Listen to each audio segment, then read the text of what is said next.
अपने बड़े भाई, दोस्त, लीडर और अपने गाइड डॉक्टर खुर्रम साहब का शुक्रिया अदा करता हूँ कि उन्होंने अपनी इंतहाई गुनागू मसरूफियात में से कुछ वक्त निकाल के फैसलाबाद से ट्रैवल करते हुए ये जनाब यहाँ तशरीफ़ लाए हैं। मैं दिल की गहराइयों से और अपने मेंबरान की तरफ से, एजाज भाई और दोस्तों की तरफ से शुक्रिया अदा करता हूँ कि वो यहाँ तशरीफ़ लाए। हमारे लिए बड़ा खुशाइंद और खुशी का मकाम है कि आज डॉक्टर साहब हमारे साथ हैं। PHMA एसोसिएशन मार्च में यहाँ इस फैसिलिटी में जब हम आए हैं तो उसके बाद से मेरा ख्याल है कि ये दूसरा इंतहाई अहम ओकेजन और मौका है जो डॉक्टर साहब तशरीफ़ लाए हैं। पहला हमारी गैदरिंग हुई थी जिसमें हमने PHMA की जो हमारी फैसलाबाद, लाहौर और कराची से दोस्त आए थे तो इसकी ओपनिंग की थी। उसके बाद आज का दिन बड़ा अहम है जिसमें डॉक्टर साहब यहाँ हमारी रिक्वेस्ट पे तशरीफ़ लाए हैं। डॉक्टर साहब का तारफ़ या डॉक्टर साहब के बारे में इनका तारफ़ करवाना या इनके बारे में बताना वो बिल्कुल ऐसे ही है जैसे सूरज को चिराग दिखाने के मुताबिक होता है। डॉक्टर साहब का ताल्लुक PHMA से ऐसा ही है जैसे ये हमारे फाउंडर हैं। कई सालों से हमारे PHMA के ये रहनुमा भी हैं और हमारी सेंट्रल जो PHMA की है कराची में, वहाँ के ये चेयरमैन भी रह चुके हैं। वैसे तो डॉक्टर साहब अगर मैं देखूं तो हमारी बिजनेस की कोई भी जो एसोसिएशंस हैं उनको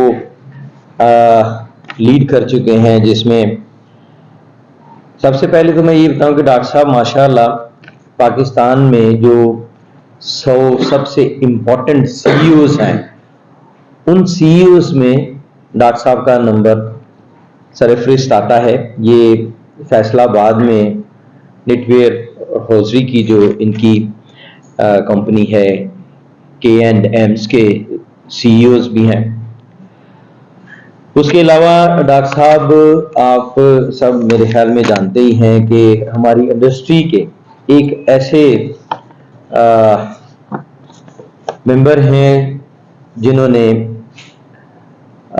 ये जो है मिनिस्ट्री ऑफ टेक्सटाइल के एडवाइज़र भी हैं, फाउंडर ऑफ के फाउंडेशन के, सेंट्रल चेयरमैन PHMA हौजरी जो हमारी मैन्युफैक्चरिंग एसोसिएशन है उसके भी चेयरमैन रह चुके हैं, farmer director board of FIEDM भी रहे हैं, farmer chairman federation of Pakistan chamber of commerce भी रहे हैं। हमारी जो स्टैंडिंग कमेटी है CSR लाहौर पाकिस्तान उसके भी, और मिल्लत इंडस्ट्रीज स्टेट एसोसिएशन फैसलाबाद के भी चेयरमैन रह चुके हैं। डॉक्टर साहब वैसे तो MBBS डॉक्टर हैं लेकिन इनकी जो हर हमारी इंडस्ट्री के प्रॉब्लम्स की जो क्या कहते हैं नब्ज के ऊपर जो हाथ है ना वो ज़्यादा स्ट्रांग है। तो हमारी हौजरी और निटवेयर की जो मुश्किलात या जो प्रॉब्लम्स होती हैं वो चाहे लाहौर की हों, फैसलाबाद की हों, कराची की हों या सियालकोट की हों, ये हम इनकी एडवाइस और इनकी मशावरत और इनकी रहनुमाई में वो मसाइल हल करते हैं और ये करवाते हैं।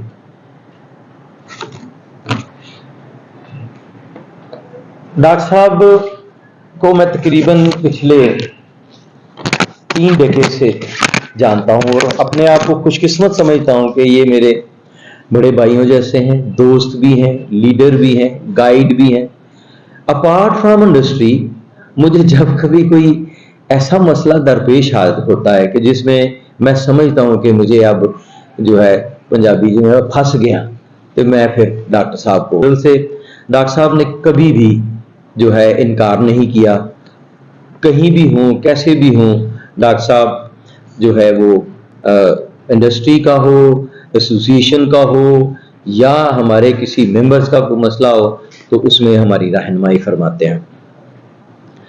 डॉक्टर साहब का बहुत बहुत शुक्रिया। ये डॉक्टर साहब जो है वो तशरीफ़ लाए और हमें अपने मशवरों से, अपने मलहूरा है जो आने वाले वक़्त में ये हमें रहनुमाई करते थे, करते हैं और करते भी रहेंगे। तो मैं मुख्तसर डॉक्टर साहब से दरख्वास्त करूँगा कि वो अपने ख्यालात का इजहार करें और हमारी मामनत करें। पहले तो मैं चेयरमैन साहब को मुबारकबाद पेश करता हूँ। ऑफिस और बड़ा मीटिंग रूम सियालकोट में बड़ी देर से कह रहे थे कुछ करें, तो वो हमने कर दिया। दूसरा, मैं बहुत ही मुद्दाबाना इनकी तस्हीह करना चाह रहा हूँ जो बातें उन्होंने गलत करी। एक तो ये कि इन्होंने हुक्म जारी किया अपने सेक्रेटरी, वो भी अपने सेक्रेटरी के थ्रू कि डॉक्टर साहब हाजिर किया है, और मैंने उसी वक्त कोशिश बुला लाया कि जनाब जो आप लोगों को किया, तो ये इन्होंने कोई दरखास्त नहीं की, ऐसी कोई बात नहीं, मेरे पास कोई ऑप्शन नहीं। दूसरी बात ये कि क्योंकि PHM में मेरी पेरेंट एसोसिएशन है, या I was born industry wide, तो वो चैम्बर वालों ने जो कुछ कहा, हमने कहा जी ये हो ही नहीं सकता, हम तो वहीं जाएंगे, उसके बाद आएंगे जा जाएंगे। तो सुहेल ने मुझे कहा जी कि इस तरह अक्सर हो जाता है। मैंने कहा यार नहीं हो सकता, ये मेरा मसला है, तो ये मेरा घर है, जैसा भी है। आप सब लोगों से, बहुत सारे आप में से लोग मुझे जिनसे बहुत शनासाई है, तो उनके साथ हमारा घरेलू ताल्लुक भी है।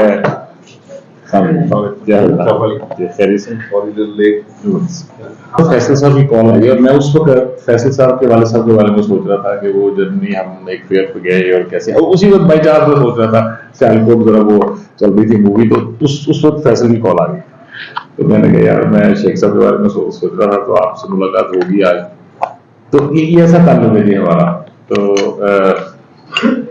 सियालकोट इजाज साहब से हमारी मुलाकात क्योंकि इस्लामाबाद में होती है, तो वो ज्यादा फ्रीक्वेंट होती है, और बहुत सारे लोग हम में से चले गए, तो अल्लाह ताला उनको वरी के रहमत करे। मैं चाहूंगा कि कुछ जो चीजें करने का मौका मिला, चैम्बर क्योंकि थोड़ा सा मुख्तलिफ नौइयत का फोरम है, और मुझे वहां पुश करने वालों में से एक जिन्होंने धक्का दिया था उनके नाम मुझे आते हैं, और उनसे एक ये साहब है, उनको मैंने कहा मैंने बिल्कुल नहीं ये नहीं छड़ना है, छड़ने वाली पोस्ट नहीं है। मैंने कहा यार मैं वहां सारे मेले सारे वो ट्रेडर बैठे हुए थे, मैं नहीं जाना, मैं उनको से गुजारा नहीं कर सकता। मेरा एक अपना, हम एक एसोसिएशन के, मैं डॉक्टर साहब कह रहे हैं बिल्कुल मैं आ जाना घर को बैठ जाना आके थे जाना सीट नहीं छड़ी, ये तो इजाज साहब के पूरा तो वो वहां जाकर खैर वो मिलने का मौका बहुत सारा।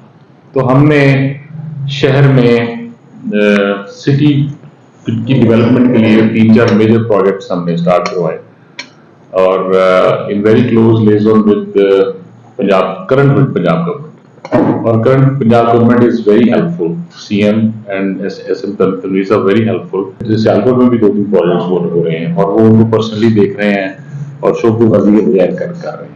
तो वो जो अच्छा काम करे उसकी बात करनी चाहिए।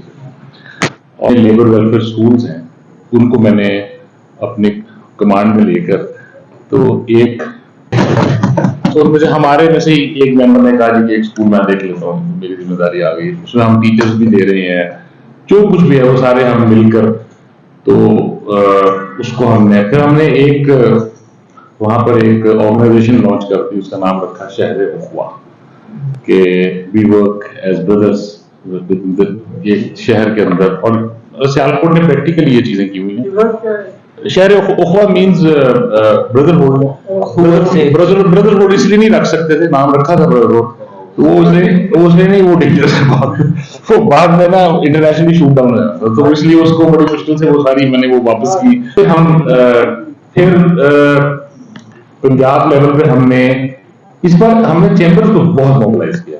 आपने शायद एक नोट की हो उसमें चैम्बर्स वहां पर इस्लामाबाद में, और वहां हमने फिर इस बात को कहना शुरू किया कि जब तक आप वो चार्टर ऑफ इकोनॉमी और ये सारी बातें जब करनी शुरू की, तो फिर एक प्रोविंशियल लेवल पर एक कोऑर्डिनेशन कमेटी बन गई जिसमें अब चेंबर्स की कुछ आवाज है।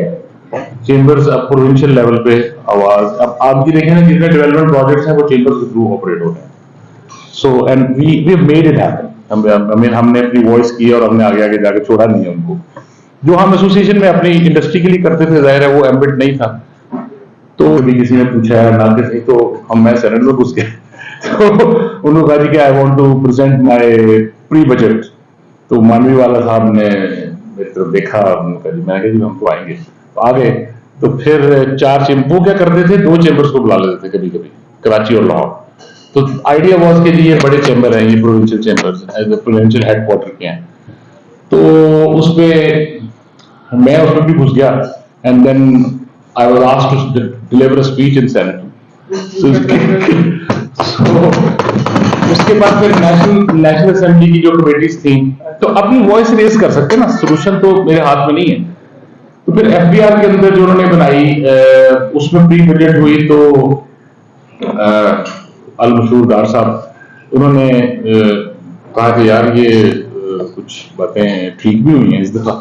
तो उन्होंने एक एनॉमलीज कमेटी बनाते होते हैं, वो एक टेक्निकल जो which was headed by Ashfaq तौला साहब मिनिस्टर जो थे, और दूसरी आमतौर पर फेडरेशन के पास होती है, वो उन्होंने मुझे हेड करने को दे दी। तो federation was working under me in that committee. तो फिर वो फेडरेशन ने बड़ा उस पर चीखो चिंगार किया, तो उन्होंने कहा कि यार पहली दफा तो मेरिट से पता लाया सुन लगा। खैर उस पर फिर हमने उनको मैंने उनको एक प्रपोजल दिया, उसको आई वर्क वेरी हार्ड। एक प्रपोजल दिया how to bring down the cost of running Pakistan government by 1 trillion, और उसका मैंने उसके नंबर, उसका सारा मेथड, और it was very easy to do. तो उन्होंने कहा मैं दस मगर देखो असर ना हो फिर भी साढ़ा कम पे करना चाहिए। तो उन्होंने ये कहा कि हम आपको भी दे दें। मैं जी माजरत के साथ पोजीशन नहीं चाहिए, सिर्फ इसकी अगर आप कंप्लायंस करा दें तो बड़ी मेहरबानी हो जाएगी। तो उन्होंने कहा कि नहीं आइडिया आपका बहुत अच्छा है, ये होगा जी फेडरल सेक्रेटरीज के बगैर नहीं आना आपने। So all federal secretaries were there all. तो उसके बाद that was first time in windfall में उन्होंने बहुत ज्यादा तबाही मचाई हुई थी, उसको हाफ कर दिया, बहुत सारी चीजें। फिर एक बहुत बड़ा जो उसकी अचीवमेंट है जो हम सबको रिलेट करती है डायरेक्टली, वो और उसमें तोला साहब ने उनको 690 अरब रुपए का टैक्सेशन का दिया हुआ था कि एक्सपोर्टर से ये टैक्स आएगा। इस पे हमारी पूरी ये एक बात हमारी हमने हिलने नहीं दी, क्योंकि ये लिटरली हमारा सर्वाइवल था। अगर ये हिल जाती तो वो एमटीआर कर रहे थे, तो उसको नहीं हमने हिलने दिया। तो एक बात ऐसी है जो कंप्लीटली मानी गई, और बाकी जो हैं वो रास्ते में बीच में कोई आया, मैं अपने शूट डाउन कर दी, उन्होंने खुद कर दी। तो अपने तौर पे अपनी एफर्ट जो थी, उम्मीद तो यही थी कि 1 साल के अंदर जान छूट जाएगी, मगर अब वो कुछ लॉ वो चेंज हुआ है, तो उसमें नाउ इट इज ट्रबल के आपको 2 साल मिल गया जी, मिल गया एक महीने। खुशी की खबर नहीं ये खुशी की खबर नहीं है, इतना ज्यादा मोमेंटम मेंटेन करना के बाद ये हमारे लिए खुशी की इसलिए खबर है कि we know the chapter president Faisalabad personally and well, so ये है वो chamber president is your representative. तो मैं ये चाहूंगा कि हम एसोसिएशंस को भी, और आगे जो चैलेंजेस आ रहे हैं, एक तो हम उसको डिस्कस जरूर कर लें, ये भी तमाम फोरम्स पे जाते हैं, और वी मस्ट बी प्रिपेयर्ड क्या होना है। आप बताएं। मैं ये कह रहा हूँ इसको हम इन्फॉर्म में जो हमारे टेक्सटाइल सेक्टर के लोग हैं उनकी हमने एक काउंसिल बना दी थी। पहले प्रॉपर्ली रिप्रेजेंटेटिव नहीं थे उसमें चेंबर में, तो मैंने उनको कहा यार अपनी वर्किंग 100 रुपए यूनिट पे करो। अच्छा, पहले मैंने उनको बुलाया, 19 रुपए 99 पैसे का यूनिट था। हमें क्योंकि आइडिया पहले हो गया था कि ये होना ही होना है, तो मैंने उनको बुलाया, मैंने कहा यार 50 रुपए पे वर्किंग करो, तो जिसका काम बारे में है वो करे, जिसका काम बारे में नहीं है वो बंद करने की तैयारी करे। लूम्स वाले भी बहुत सारे सेक्टर है ना, कोई लूम्स वाले हैं, कोई रीजनरेशन ज्ञान वाले हैं, शुमार 10-12 सेक्टर। अच्छा, वो पहले तो उन्होंने कहा जी आप बुरी खबर सुना दी। मैं कहा यार तैयारी करो जाके। अच्छा, इसके बाद मैंने उनको ये कहा कि ये दिसंबर तक 100 रुपए की तैयारी करो, 50 रुपए वाला नहीं चलना। अब वो ये कि इंटरेस्टिंग बात उसमें केस स्टडीज निकली, वो मैं आपको बताना इसलिए चाह रहा हूं कि जिन लोग प्रिपेयर कर लेते हैं। उसने कहा जी, एक बंदा उठा, वो कहता है जी कि आपने हमें जब 20 रुपए से 50 रुपए का बताया, दिल में तो हमने आपको बहुत गालियां निकाली, मगर कहता है जी मैंने जाके अपना माल, मेरे वो स्टॉक में माल उसका होता है, उसने स्टॉक रोक लिया। कहते जी 50 रुपए का यूनिट हुआ तो मुझे 300 रुपए मीटर का माल था, 370 रुपए मीटर मैंने भेजा। कहता मुझे जितना नफा आपकी उस एडवाइस ने दिया किसी ने नहीं दिया। मतलब ऐसा भी हुआ। तो मैं ये कह रहा हूं कि प्रेपरेशन इज इंपॉर्टेंट। और अगर जो आखिरी सेक्टर खराब होगा वो एक्सपोर्ट्स है, तो exports I don't see as such इसको कोई मेजर इशू आएगा, मगर रिफंड्स के डिलेज जो हैं वो बहुत सारे हमारी अपनी नालायकियों की वजह से। मेरा 1 रुपया डिलेड नहीं है। आपको अंडरस्टैंड करना पड़ता है सिस्टम काम कैसे करता है, उसका कोई रूल नहीं है, आप प्रैक्टिस से समझते हो उसको। आप समझते हो उस सिस्टम को कट ऑफ कब लगाते हैं, कौन सी इनवॉइस को कब कट ऑफ लगाते हैं। So you understand it, you learn it. हम ब्लाइंडली नहीं है। So I understood, no I understood. मैं आपको मिसाल दे रहा हूं ना, मेरी कोई सिफारिश नहीं है, मैं किसी को नहीं कहता, कभी नहीं कहता, क्योंकि जब भी कहूंगा फंस जाऊंगा। मेरा 1 रुपया डिलेड नहीं है, एवरीथिंग इज ऑन टाइम, और वो सिस्टम दे रहा है। सो मैं ये कहना ही चाह रहा हूं कि हम अपने कामों में भी कॉन्सेंट्रेट करें, और हमारे फैसलाबाद में 30 अरब रुपए के उस दिन केसेस पेंडेंसी निकाली हमने, 8 दिन का गैप है, तो हम उसके मुताबिक रिटर्न को एडजस्ट करते हैं। तो वंस वी डू इट, हमारा 99% ऊपर रिकवरी है। तो इसको भी थोड़ा ये हमें खुद ये प्रैक्टिस से आप इसको सीख लें। तो डिफरमेंट नहीं होनी चाहिए। डिफरमेंट का मतलब है समथिंग रॉन्ग विद यू, या आपके जो टीम है। इसके अलावा रिबेट सबकी रुकी हुई है, यहाँ मुझे नहीं पता क्या है, सब मिलकर रुकी हुई है। तो वो स्टेट बैंक से मीटिंग हुई है पिछले हफ्ते, तो आई होप के उसमें कुछ निकल आएगा। एक और चीज जिसपे हम काम नहीं कर रहे वो है रिबेट का रेट रिवाइज करने के बारे में, कि हम लोग पैसे नहीं इकट्ठे करते, अनलाइक नॉन बजटरी है, इसका कोई असर नहीं है किसी चीज पे। आप देखें आज लेदर का रेट कहाँ पे है, उन्हें कहीं मुताबिक 100% का फर्क आएगा। यानी कि अगर आपको 1% मिल रही है ना, तो easily you can touch two. तो इस पे हमें इस पे थोड़ा सा काम करने, आप जरा कोऑर्डिनेट करें। इस पे कुछ करने की जरूरत है कि एक बंदा हायर करके, और एक्सपोर्ट शुड इंक्रीज, यस और नो। हाँ, तो मैंने कहा एक्सपोर्ट क्यों डाउन जा रही है? ये कैसा बिजनेस है जिसमें आपके मुताबिक नफा बढ़ रहा है? क्योंकि एक्सपोर्टर का नफा जरूर बढ़ता है, जरूर बढ़ता है, सिर्फ उन इवेंचुअली आप वो यान पे वो सेट बैक आना है, वो सारा कुछ आना है। सो बेसिकली ये सारे स्टेबल हो बस, और एक दफा जहां चला जाता है उससे नीचे ना लाए। I lost a huge order, we are the largest suppliers to Zara's in knitwear from Pakistan, we as a company, और we lost a huge order. Karachi वालों ने 340 पे वर्किंग की उसकी। अब मैं 300 पे वर्किंग करते हुए हाथ कांपते हैं, तो 290, 285, 290 रख के वर्किंग करते हैं, तो आज 290 पे आ गया। So we were not wrong. मगर आप ये देखें कि जिन लोगों ने 340, आपके कंपेटिटर भी कर रहे हैं, आपको शायद उनसे इन टच नहीं है, आपको 340, ओ जी जनवरी पैसे आए हैं, जनवरी से 340 रेट पक्का है, 350 रेट पक्का है। अब अगर इस मेथोडोलॉजी से हमारा इंटरनल कंपेटिटर, आप देखें यूनिट प्राइस, अगर आप देखें एक्सपोर्ट की, तो unit price has dropped in some categories by 30%। 30%, वो 30% क्यों ड्रॉप हुई? वो आपने और मैंने गलत रेट दी।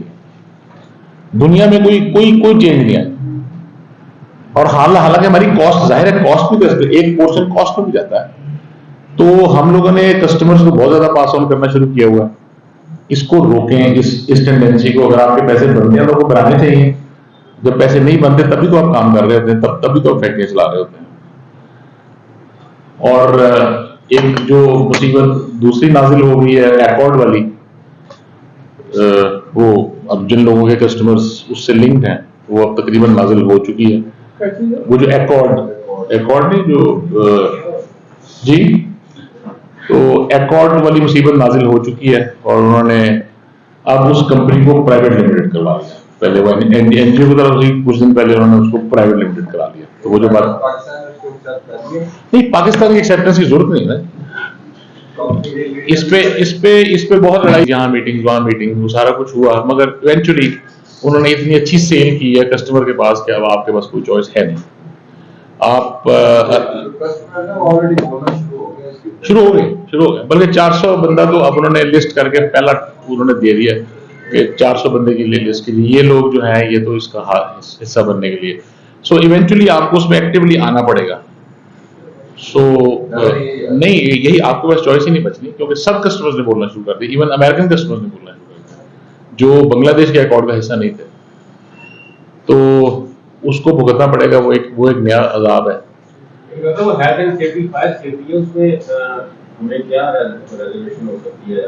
प्राइमार्क से हमने एक ब्रांड न्यू फैक्ट्री बनाई 5 मंजिला और इवन वो स्लाइटली ओवर डिजाइन रखी हमने कि एक आधी मंजिल की और जरूरत पड़ जाए। तो प्राइमार्क का जो कंसल्टेंट है उसका नाम है मैकडॉनल्ड्स वाले आए, उसने कहा जी आपके एक यहाँ पर एक कॉलम है कॉर्नर में, उसमें एक सरिया कम है हमारे डिजाइन के मुताबिक। सो वो पूरा स्ट्रक्चर डिजाइन लेते हैं और उसके बाद आके वेरीफाई करते हैं कि आपने गलत डिजाइन तो नहीं दिया।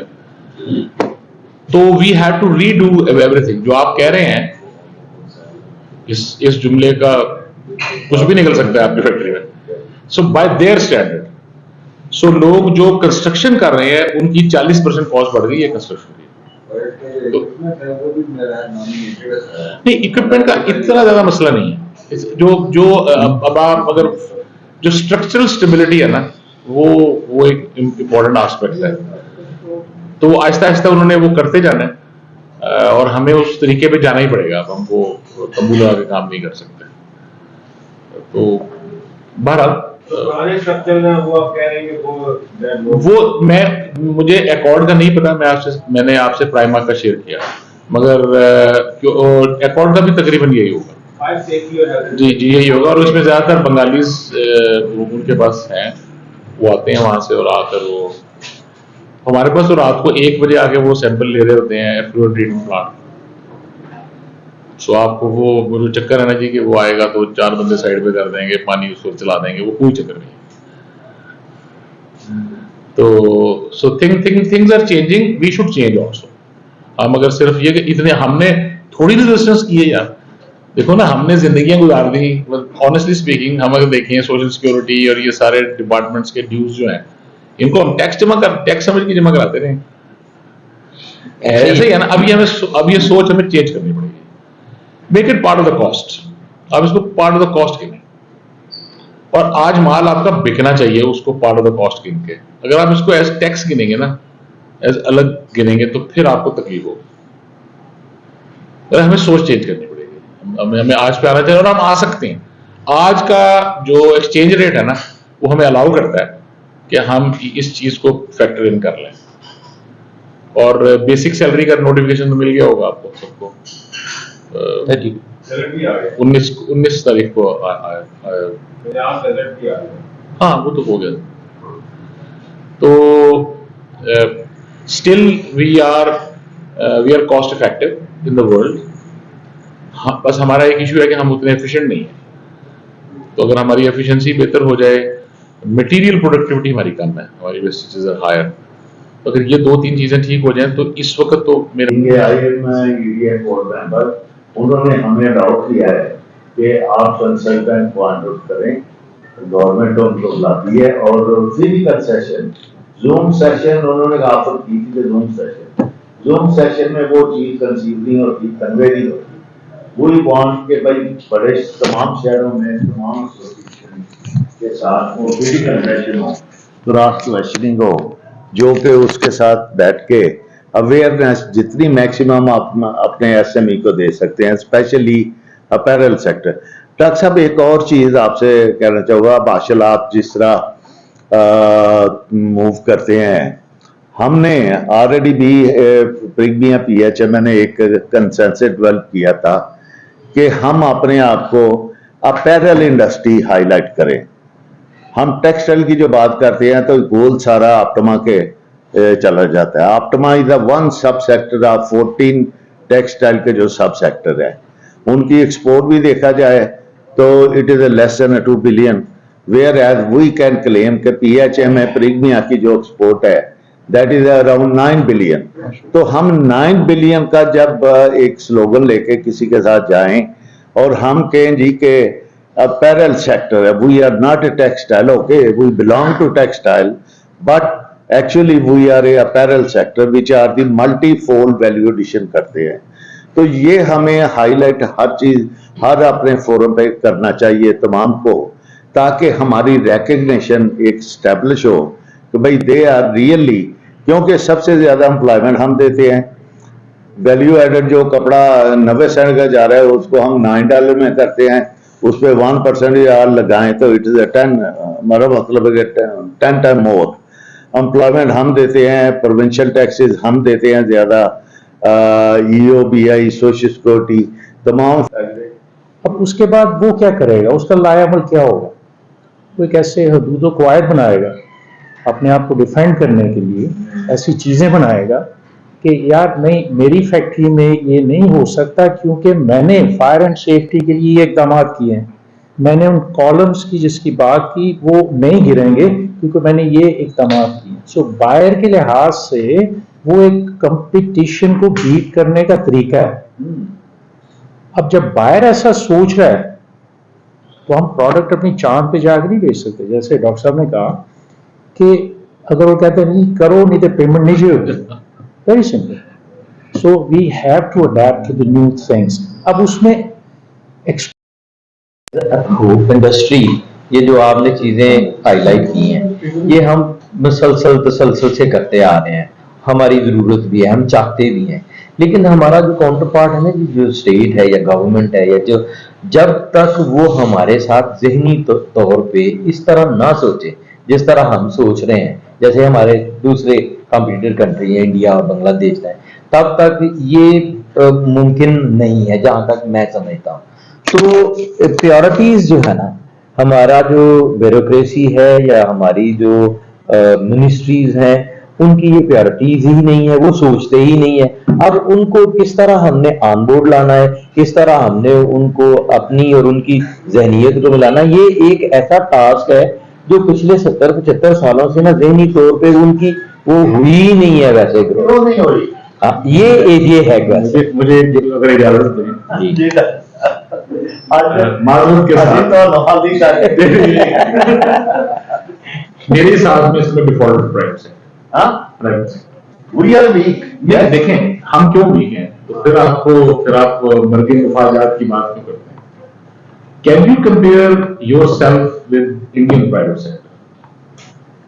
किसी भी सूरत में। तो फिर फर्क, मैं ये नहीं कह रहा गवर्नमेंट अच्छी है, मैं बिल्कुल नहीं कह रहा, पर have you fought well? No.